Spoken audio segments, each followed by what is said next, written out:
50 000 ans. C'est la durée du jour du jugement. Ce n'est pas juste un moment, c'est un voyage. Un voyage que chaque âme créée depuis Adam jusqu'au dernier être humain doit parcourir.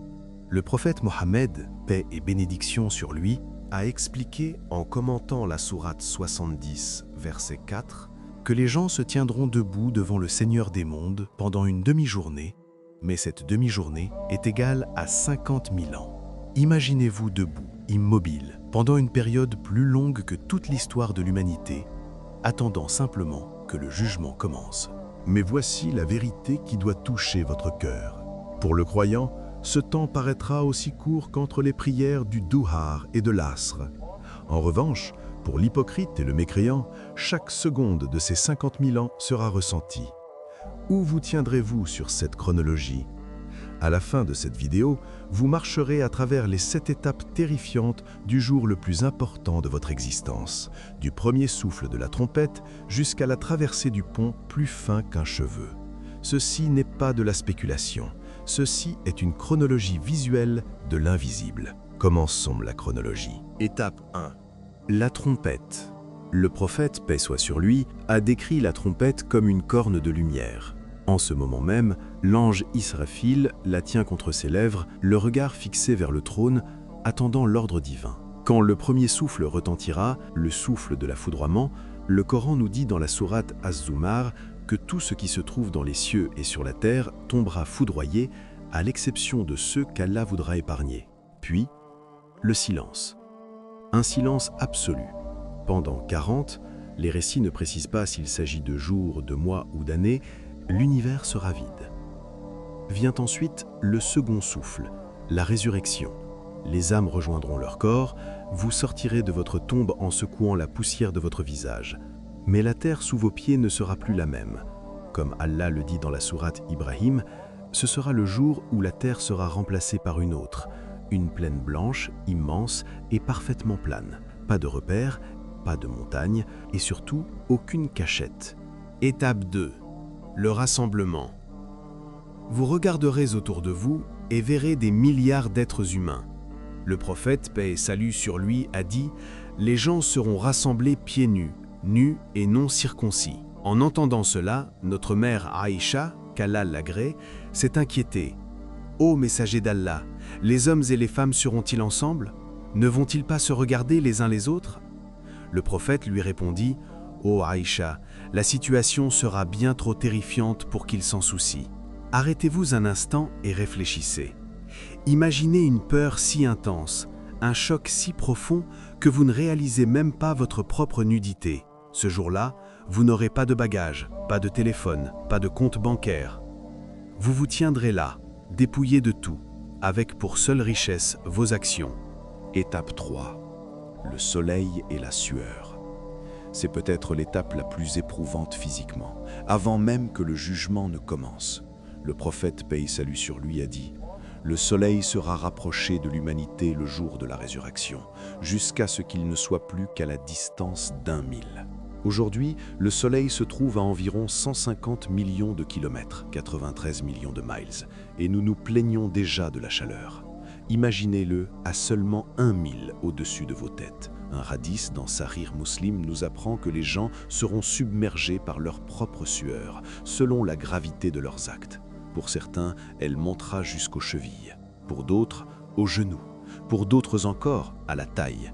Et pour certains, le prophète sallallahu alayhi wa sallam a précisé, en pointant sa propre bouche, que la sueur les bridera. Ils se noieront littéralement dans le fruit de leur péché. Mais regardez le contraste. Au milieu de cette fournaise, un groupe de privilégiés se tient dans une ombre fraîche, l'ombre du trône d'Allah. 7 catégories de personnes y auront accès, dont le dirigeant juste et le jeune homme qui a grandi dans l'adoration d'Allah. Posez-vous la question avec une honnêteté totale. Si le soleil descendait aujourd'hui, seriez-vous en train de vous noyer ou seriez-vous à l'ombre ? Avant de passer à l'étape 4, si ce rappel a touché votre cœur, ne l'ignorez pas. Partagez-le tant que vous le pouvez encore. Étape 4. La présentation des actions. L'attente est terminée. Le ciel s'anime. Les livres s'envolent. Chaque parchemin est le registre exact de votre vie. Chaque mot, Chaque regard, chaque murmure y est consigné. Le Coran nous interpelle. Lis ton livre. Aujourd'hui, tu suffis à toi-même pour te demander des comptes. Sourate Al-Isra. C'est l'instant de vérité absolue. Certains recevront leur livre dans la main droite. Ce sont les victorieux. Leurs visages rayonneront et ils retourneront vers les leurs comblés de bonheur. Mais les autres, qu'Allah nous en préserve, ils recevront leur registre dans la main gauche ou par derrière leur dos. Les récits décrivent certains tentant de cacher leur main gauche derrière leur dos par pure honte, mais le livre les rattrapera. Ils s'écrieront alors « Hélas pour moi, j'aurais aimé que mon livre ne me soit jamais remis ». Étape 5, la balance, al-mizan. Ce n'est pas une simple métaphore. Les savants d'Ahl as-Sunnah s'accordent sur le fait qu'il s'agit d'une balance réelle et physique, d'une précision absolue, capable de peser jusqu'au poids d'un grain de moutarde. D'un côté, vos prières, vos jeûnes, vos aumônes. De l'autre, vos péchés, la médisance, les prières négligées. Tout est pesé. Mais voici un récit qui donne un espoir immense, le célèbre hadith de la Bitaka, la carte. Le prophète sallallahu alayhi wa sallam nous a parlé d'un homme dont les registres de mauvaises actions s'étendent à perte de vue. Face à cette montagne de péchés, cet homme se croit condamné. C'est alors qu'une petite carte, une Bitaka, est présentée. Dessus est inscrit le témoignage de foi. La ilaha illallah. Nul ne mérite d'être adoré sauf Allah. L'homme s'exclame « Ô Seigneur, que peut bien peser cette petite carte face à ces registres immenses ?» Allah lui répond « Aujourd'hui, tu ne seras point lésé. » On place alors les registres d'un côté et la carte de l'autre, et la carte l'emporte sur tout le reste. Ne sous-estimez jamais le poids de votre tawhid, l'unicité d'Allah. Étape 6. L'intercession, shafa'a. À ce stade, l'humanité est plongée dans une terreur indicible. Les gens errent, cherchant désespérément un protecteur. Ils se tournent vers les plus grands, Adam, Noé, Abraham, Moïse, puis Jésus, paix sur eux tous. Ils les supplient d'intercéder auprès d'Allah pour que le jugement commence enfin.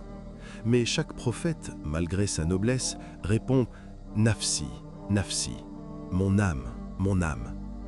Ils sont saisis par une telle crainte révérentielle qu'ils n'osent avancer, jusqu'à ce qu'ils arrivent devant le prophète Mohammed sallallahu alayhi wa sallam.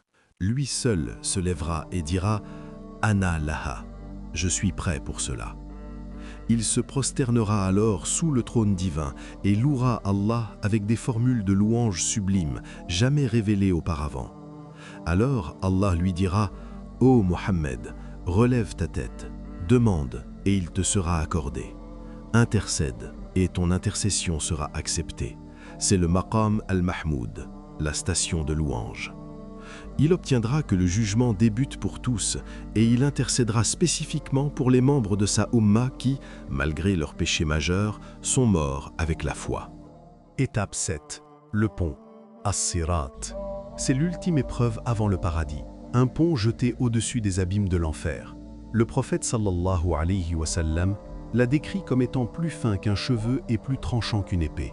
Le terrain y est glissant, parsemé de crochets semblables aux épines du sa'dan qui agrippent les gens selon la nature de leurs actes. Personne n'y échappera. Allah dit dans la sourate Maryam, « Il n'en est pas un seul d'entre vous qui ne passera pas par là. » Mais à quelle vitesse?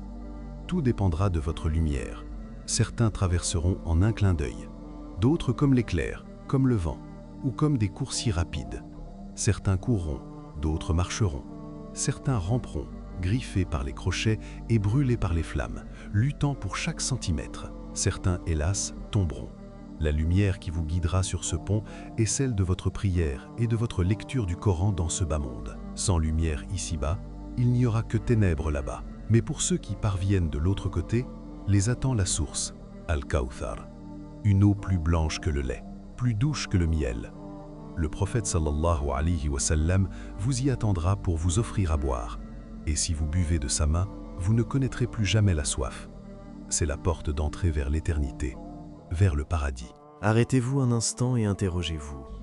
Ce voyage est inévitable. Vous ne pouvez ni l'annuler, ni le retarder. En revanche, vous pouvez encore choisir vos bagages. Voyagez léger en délaissant les péchés, mais chargez vos valises de bonnes actions. Voici mon défi pour vous. Revenez sur cette vidéo dans exactement 3 mois. Laissez un commentaire pour me dire, avez-vous ajouté du poids à votre balance de biens? Avez-vous mémorisé une nouvelle sourate? Avez-vous rectifié votre prière? Ne laissez pas ce récit être une simple vidéo de plus qui vous a effrayé un instant.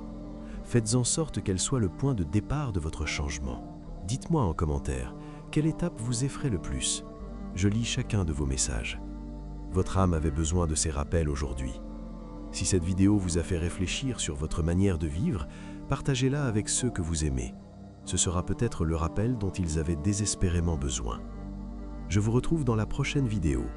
D'ici là, portez-vous bien. Assalamu alaikum.